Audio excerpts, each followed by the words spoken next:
ಒಂದು ಕಡೆ KN ರಾಜಣ್ಣ ಒಂದ್ ರೀತಿಯಲ್ಲಿ ಯೂ ಟರ್ನ್ ರೀತಿಯಲ್ಲಿ ಇತ್ತು. ನೀವಂತೂ ಬಹಳ ವಿಪರೀತವಾಗಿ 2ನೇ ದಿನ ಬಹಳ ಹೋರಾಟಗಳನ್ನ ಮಾಡಿದ್ರಿ. ಒನ್ ಥಿಂಗ್ ಎಲ್ರಿಗೂ ಗೊತ್ತಿರುವಂತ ಕಾರಣ ಪ್ರಕಾರ ಏನಪ್ಪಾ ಅಂತಂದ್ರೆ, ಯಾವುದೇ ವಿಚಾರಗಳು ಬಂದಾಗ ಒಬ್ಬ ಜನಸಾಮಾನ್ಯ ಪೊಲೀಸ್ ಸ್ಟೇಷನ್ಗೆ ಹೋಗಬೇಕು, FIR ಮಾಡಿಸಬೇಕು. ಅದು ರಾಜಣ್ಣ ಕಡೆಯಿಂದ ಆಗ್ತಾ ಇಲ್ಲ. ರಾಜಣ್ಣ ಒಂದು ಕಡೆ ಸೈಲೆಂಟ್ ಆಗ್ತಾರೆ, ಮತ್ತೊಂದು ಕಡೆ ಸತೀಶ್ ಜಾರಕಿಹೊಳಿ ಕುಮಾರಸ್ವಾಮಿ ಅವರನ್ನ ಭೇಟಿ ಆಗ್ತಾ ಇದ್ದಾರೆ. ಏನಿದರ ಮರ್ಮ ನಿಮ್ಮ ಪ್ರಕಾರ? ನೋಡಿ, ರಾಜಣ್ಣ ಅವರು ಕಂಪ್ಲೇಂಟ್ ಕೊಡ್ಲೇಬೇಕಂತೇನೂ ಇಲ್ಲ. ಓಕೆ, ಸದನದಲ್ಲಿ ಪ್ರಸ್ತಾಪ ಆದ ವಿಚಾರಗಳು ಸೊಮೋಟೋ ತಗೊಳ್ಬೇಕು ಸರ್ಕಾರ. ಓಕೆ, ಇಲ್ಲ ಅಂತಂದ್ರೆ ಇದು ಮುಚ್ಚು ಹಾಕುವ ತಂತ್ರ ಅಂತೇಳಿ ನಾವು ನೇರವಾಗಿ ಹೇಳ್ಬಹುದು. ಓಕೆ, ಎಲ್ಲದಕ್ಕೂ ಮಿಗಿಲಾಗಿ ಇವತ್ತು ಕೆಲವರ ಹೆಸರುಗಳು ಬಂದಿದೆ. ಊಹಾಪೋಹಕ್ಕೆ ನಾವು ಶಕ್ತಿ ತುಂಬೋದು ಬೇಡ. ನಾನು ಹೇಳ್ತಕ್ಕಂಥದ್ದು ಮುಖ್ಯಮಂತ್ರಿಗಳ ಆದ್ಯ ಕರ್ತವ್ಯ ಇದೆ, ಅದನ್ನ ಸೀರಿಯಸ್ ಆಗಿ ತಗೊಳ್ಬೇಕಾದ್ದು. ಆದ್ರೆ ಅವ್ರು ಎಲ್ಲಿ ಮಾತೇ ಆಡ್ತಿಲ್ಲ ಅಂದ್ರೆ ಅದರ ಅರ್ಥ ಏನು? ಇದರಲ್ಲಿ ಬಿಜೆಪಿ ನಾಯಕರು ಯಾರಾದ್ರೂ ಇದ್ದಿದ್ರೆ ಇವರು ಸೀರಿಯಸ್ ಆಗ್ತಿದ್ರ?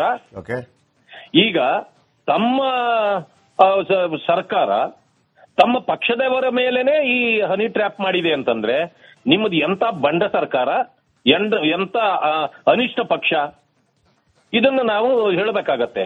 ಈಗ ಸತ್ಯಾಸತ್ಯತೆ ಹೊರಗಡೆ ಬರ್ಬೇಕಂತಂದ್ರೆ ಮಾನ್ಯ ಮುಖ್ಯಮಂತ್ರಿಗಳು ಬಾಯಿ ಬಿಡಬೇಕು, ಇದನ್ನ ಇನ್ವೆಸ್ಟಿಗೇಷನ್ ಮಾಡಬೇಕು, ಹಿಂದೆ ಯಾರಿದ್ದಾರೆ ಅಂತಕ್ಕಂಥದ್ದನ್ನ ಜನರಿಗೆ ತಿಳಿಸಬೇಕು. ಜನರಿಗೆ ಪಾಪ ಕರ್ನಾಟಕದ ಜನರಿಗೆ ಹನಿ ಟ್ರ್ಯಾಪ್ ಅಂದ್ರೇನೆ ಅರ್ಥ ಆಗಲ್ಲ. ಈ ಕಾಂಗ್ರೆಸ್ ಇದನ್ನ ಮಾಡಿ ದೇಶಕ್ಕೆ ಹನಿ ಟ್ರ್ಯಾಪ್ ಅಂತಂದ್ರೆ ಏನು ಅನ್ನೋದು ಪರಿಚಯ ಮಾಡಿಕೊಡ್ಲಿಕ್ಕೆ ಹೊರಟಂಗೆ ಕಾಣ್ತದೆ ನನಗೆ. ಇಂಥ ಪರಿಸ್ಥಿತಿ ಇದೆ. ಇವತ್ತು ಏನಾದ್ರೂ ಅಲ್ಲಿ ಇದು ಜಾರಕಿಹೊಳಿ ಅವರು ಕುಮಾರಸ್ವಾಮಿ ಅವರು ಸೇರಿದ್ರೆ ಅದೇನು ತಪ್ಪೇನಿಲ್ಲ. ನಾವು ಎರಡೂ ಪಕ್ಷಗಳು ಈಗ NDA ಭಾಗ. ಅದರಿಂದಾಗಿ ಯಾವ ವಿಷಯಕ್ಕೆ ಅವರು ಸೇರಿದ್ದಾರೆ, ಚರ್ಚೆ ಏನ್ ಮಾಡಿದಾರೆ ನನಗಂತೂ ಅದರ ಬಗ್ಗೆ ಮಾಹಿತಿ ಇಲ್ಲ. ಆದರೂ ಕೂಡ ಇದರ ಬಗ್ಗೆನೂ ಚರ್ಚೆ ಮಾಡಿದ್ರೆ ತಪ್ಪೇನೂ ಇಲ್ಲ. ಯಾಕಂತಂದ್ರೆ ಇದನ್ನು ಮುಚ್ಚಾಕಲಿಕ್ಕೆ ಈ ಸರ್ಕಾರ ನೋಡ್ತಾ ಇದೆ. ಯಾಕಂತಂದ್ರೆ ಮಾಡಿದವರು ಅವರೇ, ಮಾಡಿಸಿಕೊಂಡವರು ಅವರೇ ಅನ್ನೋ ವಿಷಯ ಬಂದಾಗ ಹೇಗಾದ್ರೂ ಇದನ್ನು ಮುಚ್ಚಬೇಕು ಅನ್ನೋದು ಅವರ ಇದಾಗಿರುತ್ತೆ. ಅದಕ್ಕೆ ಆದ್ರೆ ಈಗ ಒಂದು ಸತೀಶ್ ಜಾರಕಿಹೊಳಿ ಮತ್ತು ಕುಮಾರಸ್ವಾಮಿ ಅವರು ಡೆಲ್ಲಿಯಲ್ಲಿ ಭೇಟಿಯಾಗಿರುವಂತಹ ದೃಶ್ಯಾವಳಿಗಳನ್ನು ನೋಡಿದಾಗ ಸಿದ್ದರಾಮಯ್ಯನವರ ಪರವಾಗಿ ಬ್ಯಾಟಿಂಗ್ ಮಾಡುವಂತವರು ಸತೀಶ್ ಜಾರಕಿಹೊಳಿ ಒಂದು ಗೊತ್ತಿರುವಂತದ್ದು. ಇಲ್ಲಿ ಈ ತರ ಎಲ್ಲ ಆಗ್ತಾ ಇದೆ ಸಿದ್ದರಾಮಯ್ಯ ಪರವಾಗಿರುವಂತಹ ಸಚಿವರಿಗೆ. ಅಂದ್ರೆ ಈ ಸರ್ಕಾರಕ್ಕೆ ಏನಾದ್ರೂ ಅಸ್ಥಿರತೆ ಉಂಟಾಗಬಹುದಾ? ಯಾಕಂದ್ರೆ ಮಿತ್ರ ಪಕ್ಷವಾಗಿರೋ ಕಾರಣಕ್ಕಾಗಿ ಕುಮಾರಸ್ವಾಮಿ ಅವರು ಕೂಡ ನಿಮ್ಮ ಜೊತೆ ಇರ್ತಾರೆ. ಸೊ ನಿಮಗೆ ಇರುವಂತಹ ಮಾಹಿತಿ ಏನು? ಇದರ ಸ್ಪಷ್ಟ ಚಿತ್ರಣ ಏನು? ಸ್ಪಷ್ಟ ಸಂದೇಶ ಏನು? ಹೈಕಮಾಂಡ್ ಸಂದೇಶ ಕೊಡ್ತಾ ಇದ್ದಾರಾ? ಯಾರಿಗೆ? ಈಗ ಹಲವು ವಿಚಾರಗಳಲ್ಲಿ ಈ ಸರ್ಕಾರ ಎಡವಿದೆ. ಇವತ್ತು ಇದು ಏನೋ ಮುಸ್ಲಿಂ ಮೈನಾರಿಟಿ ರಿಸರ್ವೇಶನ್ ಅನ್ನೋ ಬಗ್ಗೆ 4%. DK ಶಿವಕುಮಾರ್ ಹೇಳ್ತಾರೆ ಸಂವಿಧಾನ ಬದಲಾಯಿಸಿ ಆದ್ರೂ ಅವ್ರಿಗೆ ಕೊಡ್ತೇವೆ ನಾವು ಮುಂದಿನ ದಿನಗಳಲ್ಲಿ ಅನ್ನೋದು ಈ ರೀತಿ. ಅಂದಮೇಲೆ ಇದ್ರ ವಿರುದ್ಧವಾಗಿ ಇವತ್ತು ಇಡೀ ದೇಶದಲ್ಲಿ ಚರ್ಚೆ ಆಗ್ಲಿಕ್ಕೆ ಪ್ರಾರಂಭ ಆಗಿದೆ. ಅವರು ರಾಜೀನಾಮೆ ಕೊಡಬೇಕು ಅನ್ನೋದು ನಡೀತಾ ಇದೆ. ಇದು ಇರಬಹುದು. ಎರಡನೇದು, ಈಗ ಇದನ್ನು ಎಲ್ಲೋ ಮುಚ್ಚಾಕ್ಲಿಕ್ಕೆ, ಯಾಕಂತಂದ್ರೆ ಜಾರಕಿಹೊಳಿಯವರೇ ಎತ್ತಿದ್ದಲ್ವಾ ಈ ವಿಚಾರವನ್ನ. ಅಂದ್ಮೇಲೆ ಇದು ನಿಧಾನಗತಿಯನ್ನ ನೋಡಿ ಯಾವ ವಿಚಾರ? Honey trap. ಓಕೆ, ಅದರಿಂದ ಎಲ್ಲೋ ಮುಚ್ಚಾಕುವ ಪ್ರಯತ್ನ ಆಗ್ತಾ ಇದೆ. ನೀವೆಲ್ಲ ಸಪೋರ್ಟ್ ಮಾಡಿ ಅಂತ ಕೇಳಲಿಕ್ಕೆ ಹೋಗಿರ್ಬೋದೇನೋ. ಅಲ್ಲ, ಅವ್ರು ಕೇಳಕ್ ಹೋಗೋದಿದ್ರು ಕೂಡ ಸಿದ್ದರಾಮಯ್ಯ ಬಳಿ ಹೋಗ್ಬೇಕಾಗಿತ್ತು. ಕುಮಾರಸ್ವಾಮಿ ಬಳಿ ಯಾಕೆ ಹೋಗ್ತಾರೆ? ಅಲ್ಲ, ಚರ್ಚೆಗಳು ಎಲ್ಲಾ ಮುಖಂಡರುಗಳ ಜೊತೆಯಲ್ಲೂ ನಡೆದೇ ನಡೀತದೆ. ಅದಾದ್ಮೇಲೆ finally they will reach to some point. ಅಂದ್ರೆ ಸಿದ್ದರಾಮಯ್ಯನವರ ಬಳಿಗೆ ಹೋಗೋದಕ್ಕಿಂತಲೂ ಕುಮಾರಸ್ವಾಮಿ ಅವರ ಬಳಿ ಹೋಗೋದು ಸೂಕ್ತ ಅಂತ ಅನಿಸ್ತಾ ಅವ್ರಿಗೆ? ಅಲ್ಲ, ಅದು ಅವರವರ ಇದು. ಆದ್ರೂ ಕೂಡ ಇದಕ್ಕೊಂದು ಏನೋ ಚರ್ಚೆ ಮಾಡಬಹುದು. ಹಿರಿಯ ಮುಖಂಡರ ಹತ್ರ ಚರ್ಚೆ ಮಾಡಿ ಏನ್ ಮಾಡೋಣ. ಇದು ಸರ್ಕಾರದ ಸ್ಥಿರತೆಗೆ ಏನಾದ್ರೂ ಕುತ್ತು ತರಬಹುದಾ ಇಂಥ ಮೀಟಿಂಗ್ಗಳು? ನೋಡಿ, ಇದು ಯಾವತ್ತೋ ಹೋಗಬೇಕಾಗಿರೋ ಸರ್ಕಾರ ಇನ್ನೂ ಇದೆ. ಇದು ಈಗ ಯಾಕೆಂತಂದ್ರೆ 148 ಸ್ಥಾನಗಳು ಇರೋದೇ ಈಗ ಅವರಿಗೆ ಗಂಡಾಂತರ ಬರ್ತಾ ಇರೋದು. ಏನೋ ನಾವು ಬಹಳ ಸ್ಟ್ರಾಂಗ್ ಅನ್ಕೊಂಡಿರಲ್ಲ. ಸರಿ, ಆಗಿದ್ರೆ ಈಗ ಆಯ್ತಪ್ಪ, ಈಗ ಅವರು 40 ಜನ ಕರ್ಕೊಂಡ್ ಬರ್ತಾರೆ ಅಂತಂದ್ರೆ ಕುಮಾರಸ್ವಾಮಿ ಅವ್ರ ಜೊತೆ ಬರ್ತಾರೆ ಅಂದ್ರೆ ನೀವು ರೆಡಿ ಇದ್ದೀರಾ ಕರ್ಕೊಳಕ್ಕೆ? ಬೇಕಾಗೇ ಇಲ್ಲ.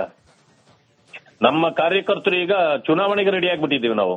ಓಕೆ, ಅದರಿಂದಾಗಿ ಈ ಸಾರಿ 150 ಸೀಟ್ ಗೆದ್ದು ನಾವೇ ಸರ್ಕಾರ ಮಾಡ್ತೀವಿ. ಇವ್ರು ಯಾಕೆ ನಮಗೆ? ಆಮೇಲೆ ಕಾಯ್ಬೇಕಲ್ಲ ನೀವು 3 ವರ್ಷ, ಅದಕ್ಕೆ 3 ವರ್ಷ ಕಾಯ್ಬೇಕಲ್ಲ, ಆಗ ಏನಾದ್ರು ಚೇಂಜ್ ಆಗಿರುತ್ತೆ. ಅಲ್ಲ, 3 ವರ್ಷ ತನಕ ಇವರು ಇರ್ತಾರೆ ಅಂತ ಏನ್ ಗ್ಯಾರಂಟಿ ಇದೆಯಾ? ಅವ್ರು 5 ಗ್ಯಾರಂಟಿ ಮಾತ್ರನೇ ಇನ್ನು ಮೇಂಟೈನ್ ಮಾಡ್ತೀವಿ ಅಂತ ಹೇಳ್ತಿರೋದು. ಇದು 6ನೇ ಗ್ಯಾರಂಟಿ ಸರ್ಕಾರ ಹೋದ್ರೆ ಅವ್ರೇನ್ ಮಾಡ್ತಾರಪ್ಪ? ಅಸ್ಥಿರ ಮಾಡೋರು ಯಾರು? ಸತೀಶ್ ಜಾರಕಿಹೊಳಿನಾ? ಅಲ್ಲ, ಇದಕ್ಕೆ ನಮ್ಮ ಸಪೋರ್ಟೇ ಬೇಕಾಗಿಲ್ಲ, ಒಳಗೇನೆ ಇದೆಯಲ್ಲ. ಓಕೆ. ಈ ತೆಲುಗಿನಲ್ಲಿ ಒಂದು ಗಾದೆ ಹೇಳ್ತಾರೆ, ಸೇಂದೆ ಕೂರಾಕು ದಾಂದೆ ಉಪ್ಪು ನೀಳು ಅಂತ. ಅಂದ್ರೆ ಹೊಲದ್ದೇ ಸೊಪ್ಪು ಅದರದೇ ಸೊಪ್ಪಿಂದ ಸಾರು ಅಂತ. ಹಂಗೆ ಎಲ್ಲ ಒಳಗಾಗೆ ಇದೆ ಅಲ್ಲಿ. ಅದರಿಂದಾಗಿ ಥ್ಯಾಂಕ್ ಯು ನಾರಾಯಣ ಸ್ವಾಮಿ ಅವರೇ ನಮ್ಮ ಜೊತೆ ಮಾತನಾಡಿದಕ್ಕಾಗಿ. ನಾರಾಯಣ ಸ್ವಾಮಿ ಅವರು ಹೇಳ್ತಾರೆ ಹನಿ ಟ್ರ್ಯಾಪ್ ವಿಚಾರಕ್ಕೆ ಸಂಬಂಧಪಟ್ಟ ಹಾಗೇನೆ ಹೋಗಿದ್ದಾರೆ ಅಂತ. ನಮ್ಮ ಒಂದು ಪ್ರಶ್ನೆ ಇತ್ತು, ಕುಮಾರಸ್ವಾಮಿ ಅವರಿಗಿಂತ ಹೆಚ್ಚಾಗಿ ಸಿದ್ದರಾಮಯ್ಯನವರ ಬಳಿ ಕೇಳಬೇಕಿತ್ತಲ್ವಾ ಅಂತೇಳಿ. ಈಗ ಜೆಡಿಎಸ್ ನಾಯಕರಾಗಿರುವಂತಹ ಶರವಣ ಅವರು ನಮ್ಮೊಂದಿಗಿದ್ದಾರೆ. ಶರವಣ ಸರ್ ನಮಸ್ತೆ. ನಮಸ್ತೆ ಬ್ರದರ್. ಏನ್ ಸರ್ ನಿಮ್ಮ ದೊಡ್ಡ ನಾಯಕರನ್ನ ಭೇಟಿಯಾಗಿದ್ದು? ಒಂದು ಕಡೆ KN ರಾಜಣ್ಣ ಒಂದ್ ರೀತಿಯಲ್ಲಿ ಯೂ ಟರ್ನ್ ರೀತಿಯಲ್ಲಿ ಇತ್ತು. ನೀವಂತೂ ಬಹಳ ವಿಪರೀತವಾಗಿ 2ನೇ ದಿನ ಬಹಳ ಹೋರಾಟಗಳನ್ನ ಮಾಡಿದ್ರಿ. ಒನ್ ಥಿಂಗ್ ಎಲ್ರಿಗೂ ಗೊತ್ತಿರುವಂತ ಕಾರಣ ಪ್ರಕಾರ ಏನಪ್ಪಾ ಅಂತಂದ್ರೆ, ಯಾವುದೇ ವಿಚಾರಗಳು ಬಂದಾಗ ಒಬ್ಬ ಜನಸಾಮಾನ್ಯ ಪೊಲೀಸ್ ಸ್ಟೇಷನ್ಗೆ ಹೋಗಬೇಕು, FIR ಮಾಡಿಸಬೇಕು. ಅದು ರಾಜಣ್ಣ ಕಡೆಯಿಂದ ಆಗ್ತಾ ಇಲ್ಲ. ರಾಜಣ್ಣ ಒಂದು ಕಡೆ ಸೈಲೆಂಟ್ ಆಗ್ತಾರೆ, ಮತ್ತೊಂದು ಕಡೆ ಸತೀಶ್ ಜಾರಕಿಹೊಳಿ ಕುಮಾರಸ್ವಾಮಿ ಅವರನ್ನ ಭೇಟಿ ಆಗ್ತಾ ಇದ್ದಾರೆ. ಏನ್ ಇದರ ಮರ್ಮ ನಿಮ್ಮ ಪ್ರಕಾರ? ನೋಡಿ, ರಾಜಣ್ಣ ಅವರು ಕಂಪ್ಲೇಂಟ್ ಕೊಡ್ಲೇಬೇಕಂತೇನೂ ಇಲ್ಲ. ಓಕೆ. ಸದನದಲ್ಲಿ ಪ್ರಸ್ತಾಪ ಆದ ವಿಚಾರಗಳು ಸೊಮೋಟೋ ತಗೊಳ್ಬೇಕು ಸರ್ಕಾರ. ಓಕೆ. ಇಲ್ಲ ಅಂತಂದ್ರೆ ಇದು ಮುಚ್ಚು ಹಾಕುವ ತಂತ್ರ ಅಂತೇಳಿ ನಾವು ನೇರವಾಗಿ ಹೇಳ್ಬಹುದು. ಓಕೆ. ಎಲ್ಲದಕ್ಕೂ ಮಿಗಿಲಾಗಿ ಇವತ್ತು ಕೆಲವರ ಹೆಸರುಗಳು ಬಂದಿದೆ. ಊಹಾಪೋಹಕ್ಕೆ ನಾವು ಶಕ್ತಿ ತುಂಬೋದು ಬೇಡ. ನಾನು ಹೇಳ್ತಕ್ಕಂಥದ್ದು ಮುಖ್ಯಮಂತ್ರಿಗಳ ಆದ್ಯ ಕರ್ತವ್ಯ ಇದೆ, ಅದನ್ನ ಸೀರಿಯಸ್ ಆಗಿ ತಗೊಳ್ಬೇಕಾದ್ದು. ಆದ್ರೆ ಅವ್ರು ಎಲ್ಲಿ ಮಾತೇ ಆಡ್ತಿಲ್ಲ ಅಂದ್ರೆ ಅದರ ಅರ್ಥ ಏನು? ಇದರಲ್ಲಿ ಬಿಜೆಪಿ ನಾಯಕರು ಯಾರಾದ್ರೂ ಇದ್ದಿದ್ರೆ ಇವರು ಸೀರಿಯಸ್ ಆಗ್ತಿದ್ರ? ಈಗ ತಮ್ಮ ಸರ್ಕಾರ ತಮ್ಮ ಪಕ್ಷದವರ ಮೇಲೇನೆ ಈ ಹನಿ ಟ್ರ್ಯಾಪ್ ಮಾಡಿದೆ ಅಂತಂದ್ರೆ ನಿಮ್ಮದು ಎಂತ ಬಂಡ ಸರ್ಕಾರ, ಎಂತ ಅನಿಷ್ಟ ಪಕ್ಷ, ಇದನ್ನ ನಾವು ಹೇಳಬೇಕಾಗತ್ತೆ.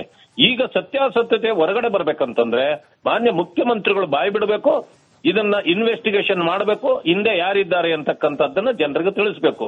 ಜನರಿಗೆ ಪಾಪ ಕರ್ನಾಟಕದ ಜನರಿಗೆ ಹನಿ ಟ್ರ್ಯಾಪ್ ಅಂದ್ರೇನೆ ಅರ್ಥ ಆಗಲ್ಲ. ಈ ಕಾಂಗ್ರೆಸ್ ಇದನ್ನ ಮಾಡಿ ದೇಶಕ್ಕೆ ಹನಿ ಟ್ರ್ಯಾಪ್ ಅಂತಂದ್ರೆ ಏನು ಅನ್ನೋದು ಪರಿಚಯ ಮಾಡಿಕೊಡ್ಲಿಕ್ಕೆ ಹೊರಟಂಗೆ ಕಾಣ್ತದೆ ನನಗೆ. ಇಂಥ ಪರಿಸ್ಥಿತಿ ಇದೆ. ಇವತ್ತು ಏನಾದ್ರೂ ಅಲ್ಲಿ ಇದು ಜಾರಕಿಹೊಳಿ ಅವರು ಕುಮಾರಸ್ವಾಮಿ ಅವರು ಸೇರಿದ್ರೆ ಅದೇನು ತಪ್ಪೇನಿಲ್ಲ. ನಾವು ಎರಡೂ ಪಕ್ಷಗಳು ಈಗ NDA ಭಾಗ. ಅದರಿಂದಾಗಿ ಯಾವ ವಿಷಯಕ್ಕೆ ಅವರು ಸೇರಿದ್ದಾರೆ, ಚರ್ಚೆ ಏನ್ ಮಾಡಿದ್ದಾರೆ ನನಗಂತೂ ಅದರ ಬಗ್ಗೆ ಮಾಹಿತಿ ಇಲ್ಲ.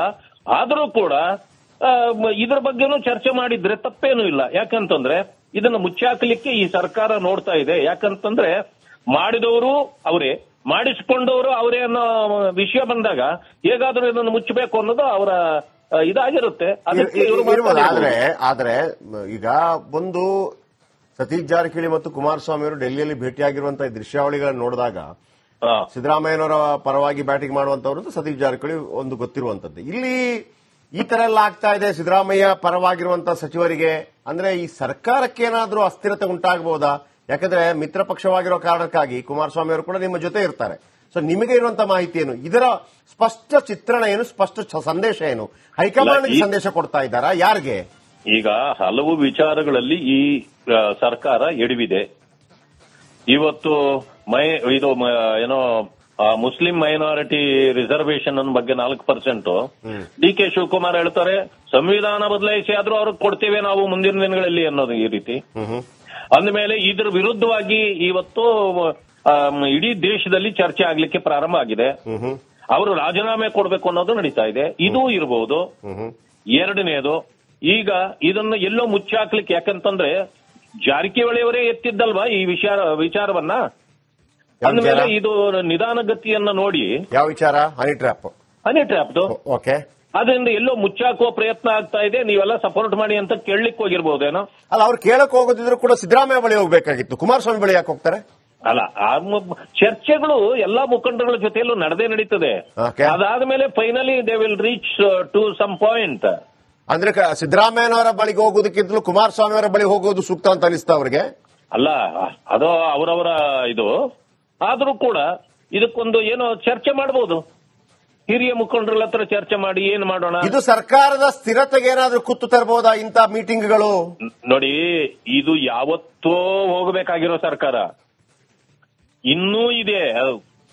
ಇದು ಈಗ ಯಾಕೆ ಅಂತಂದ್ರೆ 148 ಸ್ಥಾನಗಳು ಇರೋದೇ ಈಗ ಅವರಿಗೆ ಗಂಡಾಂತರ ಬರ್ತಾ ಇರೋದು. ಏನೋ ನಾವು ಬಹಳ ಸ್ಟ್ರಾಂಗ್ ಅನ್ಕೊಂಡಿರಲ್ಲ. ಆಯ್ತು, ಸರಿ ಆಗಿದ್ರೆ ಈಗ ಆಯ್ತಪ್ಪ, ಈಗ ಅವರು 40 ಜನ ಕರ್ಕೊಂಡ್ ಬರ್ತಾರೆ ಅಂತಂದ್ರೆ ಕುಮಾರಸ್ವಾಮಿ ಅವ್ರ ಜೊತೆ ಬರ್ತಾರೆ ಅಂದ್ರೆ ನೀವು ರೆಡಿ ಇದೀರಾ ಕರ್ಕೊಳಕ್ಕೆ? ಬೇಕಾಗೇ ಇಲ್ಲ. ನಮ್ಮ ಕಾರ್ಯಕರ್ತರು ಈಗ ಚುನಾವಣೆಗೆ ರೆಡಿ ಆಗ್ಬಿಟ್ಟಿದೀವಿ ನಾವು. ಓಕೆ. ಅದರಿಂದಾಗಿ ಈ ಸಾರಿ 150 ಸೀಟ್ ಗೆದ್ದು ನಾವೇ ಸರ್ಕಾರ ಮಾಡ್ತೀವಿ. ಇವ್ರು ಯಾಕ್ಬೇಕು ನಮಗೆ? ಆಮೇಲೆ ಕಾಯ್ಬೇಕಲ್ಲ ನೀವು 3 ವರ್ಷ, ಅದಕ್ಕೆ 3 ವರ್ಷ ಕಾಯ್ಬೇಕಲ್ಲ, ಆಗ ಸಿನಾರಿ ಚೇಂಜ್ ಆಗಿರುತ್ತೆ. ಅಲ್ಲ, 3 ವರ್ಷ ತನಕ ಇವರು ಇರ್ತಾರೆ ಅಂತ ಏನ್ ಗ್ಯಾರಂಟಿ ಇದೆಯಾ? ಅವ್ರು 5 ಗ್ಯಾರಂಟಿ ಮಾತ್ರನೇ ಇನ್ನು ಮೇಂಟೈನ್ ಮಾಡ್ತೀವಿ ಅಂತ ಹೇಳ್ತಿರೋದು. ಇದು 6ನೇ ಗ್ಯಾರಂಟಿ ಸರ್ಕಾರ ಹೋದ್ರೆ ಅವ್ರೇನ್ ಮಾಡ್ತಾರಪ್ಪ? ಅಸ್ಥಿರ ಮಾಡೋರು ಯಾರು? ಸತೀಶ್ ಜಾರಕಿಹೊಳಿನಾ? ಅಲ್ಲ, ಇದಕ್ಕೆ ನಮ್ಮ ಸಪೋರ್ಟೇ ಬೇಕಾಗಿಲ್ಲ, ಒಳಗೇನೆ ಇದೆಯಲ್ಲ. ಓಕೆ. ತೆಲುಗಿನಲ್ಲಿ ಒಂದು ಗಾದೆ ಹೇಳ್ತಾರೆ, ಸೇಂದೆ ಕೂರಾಕು ದಾಂದೆ ಉಪ್ಪು ನೀಳು ಅಂತ. ಅಂದ್ರೆ ಹೊಲದ್ದೇ ಸೊಪ್ಪು ಅದರದೇ ಸೊಪ್ಪಿಂದ ಸಾರು ಅಂತ. ಹಂಗೆ ಎಲ್ಲ ಒಳಗಾಗೆ ಇದೆ ಅಲ್ಲಿ. ಅದರಿಂದಾಗಿ ಥ್ಯಾಂಕ್ ಯು ನಾರಾಯಣಸ್ವಾಮಿ ಅವರು ನಮ್ಮ ಜೊತೆ ಮಾತನಾಡಿದಕ್ಕಾಗಿ. ನಾರಾಯಣಸ್ವಾಮಿ ಅವರು ಹೇಳ್ತಾರೆ ಹನಿ ಟ್ರ್ಯಾಪ್ ವಿಚಾರಕ್ಕೆ ಸಂಬಂಧಪಟ್ಟ ಹಾಗೇನೆ ಹೋಗಿದ್ದಾರೆ ಅಂತ. ನಮ್ಮ ಒಂದು ಪ್ರಶ್ನೆ ಇತ್ತು, ಕುಮಾರಸ್ವಾಮಿ ಅವರಿಗಿಂತ ಹೆಚ್ಚಾಗಿ ಸಿದ್ದರಾಮಯ್ಯನವರ ಬಳಿ ಕೇಳಬೇಕಿತ್ತಲ್ವಾ ಅಂತೇಳಿ. ಈಗ ಜೆಡಿಎಸ್ ನಾಯಕರಾಗಿರುವಂತಹ ಶರವಣ ಅವರು ನಮ್ಮೊಂದಿಗಿದ್ದಾರೆ. ಶರವಣ ಸರ್, ನಮಸ್ತೆ. ನಮಸ್ತೆ ಬ್ರದರ್. ಏನ್ ಸರ್, ನಿಮ್ಮ ದೊಡ್ಡ ನಾಯಕರನ್ನ ಭೇಟಿಯಾಗಿ